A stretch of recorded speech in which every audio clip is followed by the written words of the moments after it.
All right, Robin, so we're back again because we had to make sure we had to clarify with Chris that we can work this out, and we did.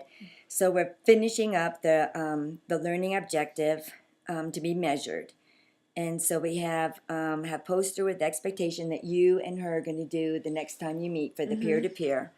And then Steph will do the circle time for the O3s on 5-1 using classroom expectations and playing the game. Steph, would you be able to clarify,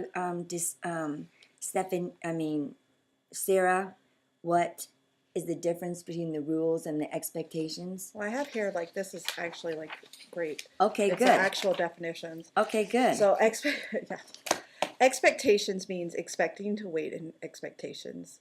The act or state of looking forward or anticipating.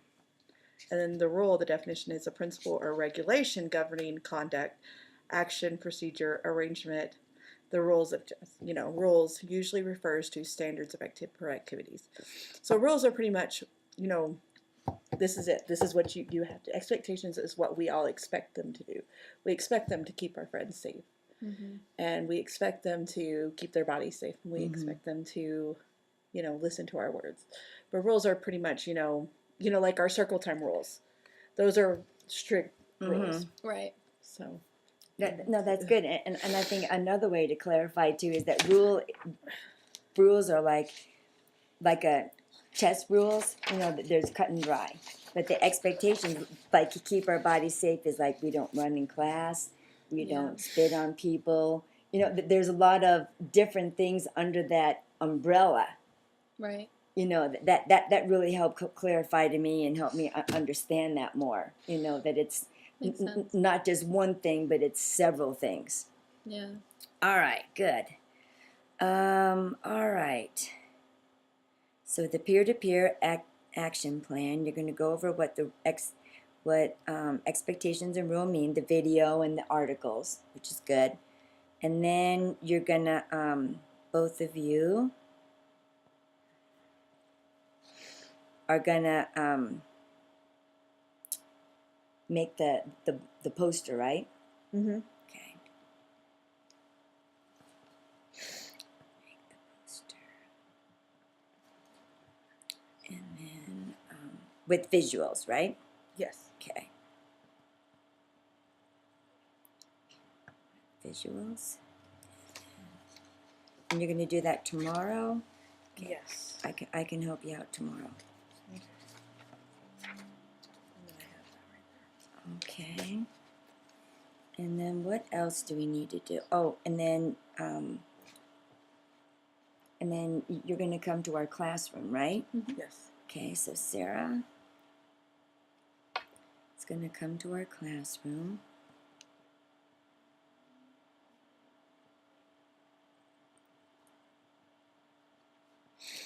And watch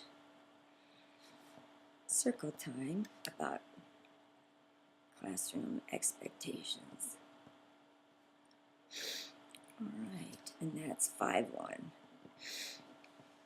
Oh no, Monday. Remember, I'm not here. Oh, that's right, you're not here Monday. Tuesday. Yeah, Tuesday, so 5-2. You're right, good. Okay. I'm glad you remembered. So Tuesday we'll do that. So is there anything else that you can think of that needs to be put on the action plan? No, I think that's pretty. Is that good? Yes. All right. So we got that settled. All right. And then also another thing that that we need to think about and always have that on the forefront, because with Pyramid Plus, they really, really want to be inclusive to all, to behavioral challenges and also, with special needs. So we need to really be mindful of that, So as you think about the behavioral expectations, Steph, could you give some ideas on how we include all the people? Well, we have our visuals. All children. That's one thing we did was our visuals, and that helps those kids that need to have the visuals. Like we have pictures that go beside, like keeping your friends safe. We have a picture of touching gently. you know, listening to your friends and stuff. So the visuals kind of help there. Also, when we were doing our circle time, we had the game that kind of helped those kids that needed that, that were having problems sitting still, and that it gave them something to look forward to in that game to play. Yeah. So, and I think that really helped several of our friends. It helps So engage them. yeah, Right. You know, yeah, that was good. But like, say, if we like brought a little bit further, what if we had a child who couldn't see? well, that's one thing with our vocalization of the rules. Uh-huh. You know, we're using, you know, we're verbally telling them rules too, Okay, good. and explaining them the rules. Mm-hmm. And we gave the examples to our kids too of what we meant by touch gently and stuff like that. Right. So, Good. Is there any ideas that you have, Sarah? Like, have you had experience working with physically or mentally handicapped children? I actually haven't. So. Oh, you have? Okay. Well, that's okay. Yeah. I mean, that's, you know, that's, but I think that's one of the things I really enjoy about the Pyramid Plus is that they are inclusive and that they really, really do want all the children to benefit, you know, and that they are not just thinking of a certain group, Yeah. but they're thinking of, because, and you know what's really scary is that preschool children are the most who are expelled. Did you Yeah. know that? Isn't that Yep. crazy? Mhm. Preschool Wow. children are expelled the most compared to like K through 12. More children in that age are expelled from schools. wow.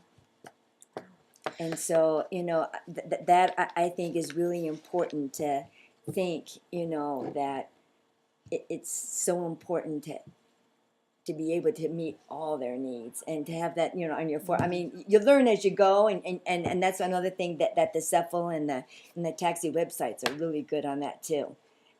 And the Head Start, they have really good, you know, examples of how to reach out to those children. Right.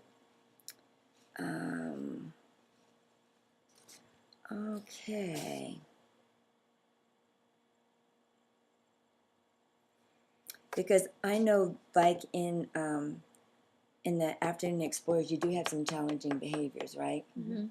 And so that's been a growing experience for you there. Yeah. Yeah. So how have you reached out to those children, you know, in helping them? Because I know that you take some aside, right?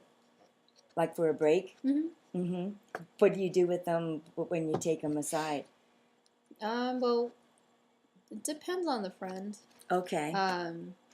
But with one of our friends, we used to have like muscle motor stuff that we would do, that we'd have him like flip things or push things so that to Okay. get like some energy out. Okay.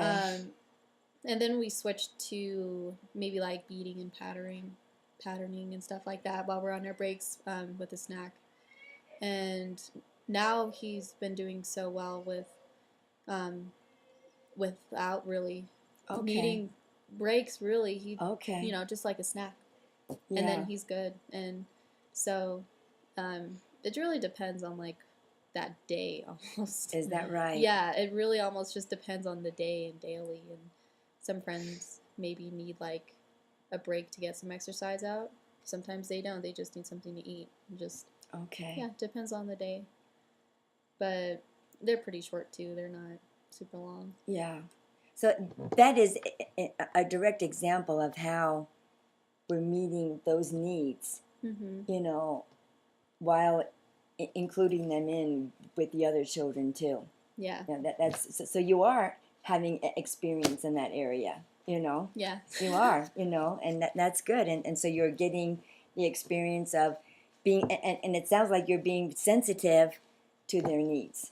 You know, like you're saying, depends on the day, you know, what they need. So that's good. All right. Okay, so we're going to